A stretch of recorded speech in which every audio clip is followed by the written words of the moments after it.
Kaunti nambari 16 ambapo mgogoro unaendelea kutokota katika bunge la kaunti ya Machakos baada ya polisi kurusha vitoa machozi kuwatawanya waandamanaji waliokuwa wakishinikiza kurejeshwa kwa baadhi ya wawakilishi wadi waliosimamishwa kuhudumu kwa muda. Wawakilishi wadi hao walizuiliwa kuingia bungeni mapema leo, huku wafuasi wao wakipiga kambi nje ya lango kuu wakitaka waruhusiwe kushiriki kikao kilichokuwa kikiendelea. Who are you? Let us be calm first. We can come for what? I'll get in this assembly. I want to represent my people. My people of Katangi are waiting for me. Nikiwa hapo ndani nimechukuliwa na Sergeant at Arms. Wakiongozwa na Kiptum. Sasa wananibeba juu, wananipiga. Wakakuja nikaresist, wakanibeba juu, wananipiga. Wakaninulia maguo zote. Wakakuja kwa gate.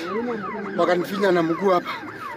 The speaker is using illegal orders to send us home. We were sent here by the people, by the representative of the people. Hatutakubali. Sisi tunataka kuingia bunge, tufanye ile kazi tulitumwa na wananchi tufanye.